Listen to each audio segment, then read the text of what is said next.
Para completar, Fred pode jogar no Flamengo? Falo ainda sobre as últimas do mercado, bastidores, finanças e muito mais. Fala aí pessoal, sou Jorge Nicola, bem-vindos a mais um vídeo do canal. Sempre bom ter vocês por aqui, sem perder tempo, pedir para deixar like, se inscrever no canal e ativar as notificações. Bora te falar sobre o Flamengo, que ainda deve conseguir escapar do quadrangular do rebaixamento. Por mais maluco que possa parecer, especialmente pela campanha ruim do time sub-20 e depois do time titular, a tendência é que o Flamengo vá para o mata-mata. E aí, dessa maneira, dá para dizer que será o favorito ao título do campeonato estadual. Bora te explicar como é que está a situação do Grupo B, Grupo do Flamengo, última rodada nesse final de semana, certo? Pois bem, o Grupo B tem 6 times, os 4 primeiros vão para o mata-mata, os 2 últimos disputam o quadrangular do rebaixamento. Nesse momento o Flamengo é o quinto, ou seja, estaria indo para o quadrangular do rebaixamento. Com 4 pontos, o Flamengo pega o Sampaio Corrêa no Maracanã. A tendência é que o Flamengo vença o Sampaio Corrêa e chegue a 7 pontos. Com 7 pontos, ele se igualaria à campanha de hoje do Madureira e do Boa Vista, 2 times que ainda entram em campo na rodada, tá? Na última rodada. O Nova Iguaçu tem 5 pontos e enfrenta na última rodada a Portuguesa na condição de visitante. Então, a matemática mais simples para o Flamengo: vencer o Sampaio Corrêa e torcer para que o Nova Iguaçu, que vem em queda de produção, consiga no máximo um empate contra a Portuguesa. A Lusa do Rio de Janeiro ainda briga por classificação no Grupo A. Se a Portuguesa perder para o Nova Iguaçu, o Flamengo não alcança o Nova Iguaçu. E aí dependeria de tropeços do Madureira e do Boa Vista.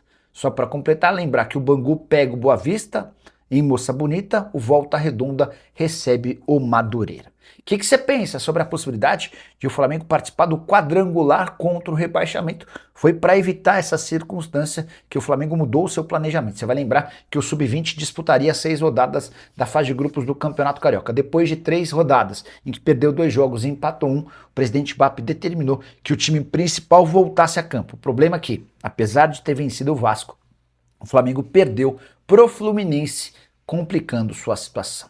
Que história é essa de que o volante Fred, ex-seleção brasileira, pode pintar como reforço do Flamengo? Pelo menos foi o que trouxeram veículos de comunicação da Turquia nas últimas horas. A apuração por lá dá conta de que o Flamengo procurou o staff do jogador, que pertence ao Fenerbahçe, para tentar estreitar relações e contratá-lo em janeiro ou no máximo no mês de julho. O que eu fiz? Antes de gravar esse vídeo, mandei mensagem para uma pessoa do departamento de futebol do Fla. O Fred interessa ou não?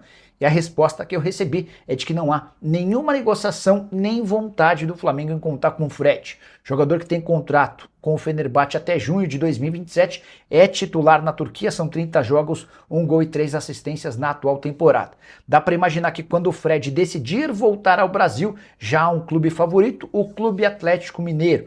Fred já declarou em outro momento a vontade de jogar no seu time do coração e esse desejo pode ser retomado ou se tornar mais próximo a partir da próxima temporada. Vale a lembrança de que em 1º de janeiro ele já pode assinar um pré-contrato, 1º de janeiro de 27, assinar um pré-contrato para deixar a equipe turca na metade do ano que vem. Boa noite, Nicola. Notícias boas do Fla. Vamos lá, sobre o Flamengo. Eu acho que o Flamengo vai se classificar para o mata-mata do Campeonato Carioca e aí para mim vira favorito na próxima fase. Hoje o Flamengo é o 5º colocado, né? Ou seja, fora da zona de classificação. Se terminasse hoje, o Flamengo iria para o quadrangular do rebaixamento. Só que na última rodada, o Flamengo recebe o Sampaio Corrêa. É muito natural que o Flamengo vença o Sampaio.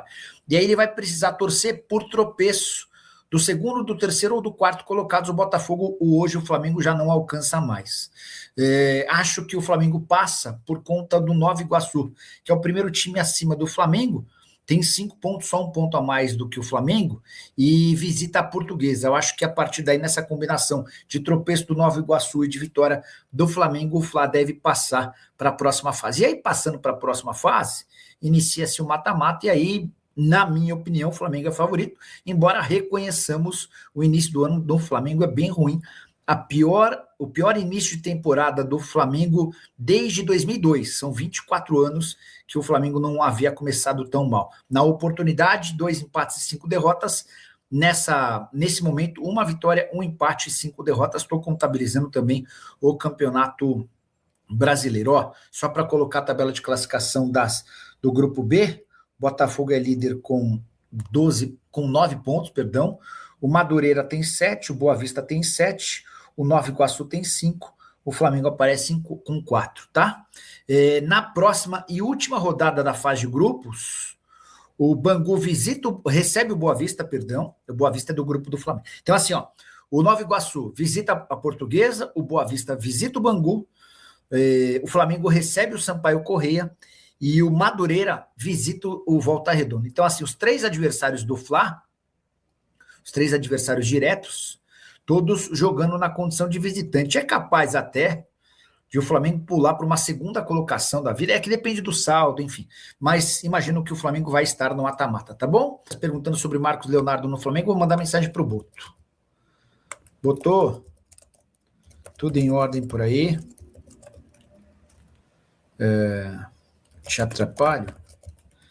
Queria saber do amigo se existe alguma chance de Marcos Leonardo pintar no Flamengo. Mandei aqui, tá? Cebolinha pode renovar? Pode sim.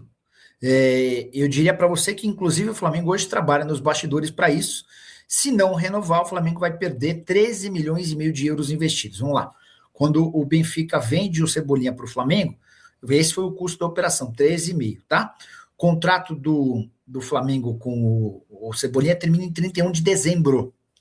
A partir de 1º de julho ele pode renovar o contrato. Como o Flamengo não conseguiu vender o Cebolinha, e esse era um dos objetivos, dá para dizer que a coisa deu... Há uma necessidade maior nesse momento de o Flamengo acelerar esse processo. Só o jogador, o Flamengo está atrás. Julião, função do goleiro foi resolvida com a chegada do Endriel, a busca por um zagueiro foi resolvida com a contratação do Vitão, falta o Marcos Antônio, que é um desejo do José Boto, embora com a concordância do técnico Felipe Luiz, tá? E falta um centroavante, um camisa 9 com características diferentes do Pedro, um cara com mais mobilidade, tá? Num primeiro momento, o próprio Flamengo chegou a dizer que o Marcos Leonardo não é esse centroavante com a mobilidade que se procura.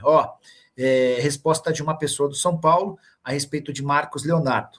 Chance 0, tá?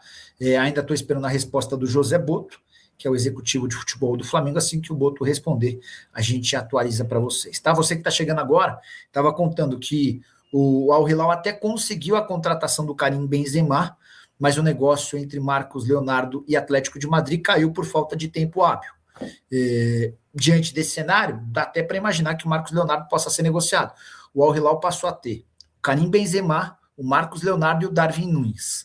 Embora com a curiosidade de que o Marcos Leonardo é o artilheiro do time, são 14 gols na temporada contra 9 do Rubem Neves e 7 do Darwin Núñez. Ou seja, o Marcos Leonardo tem o dobro de gols do atacante uruguaio que já foi do Liverpool.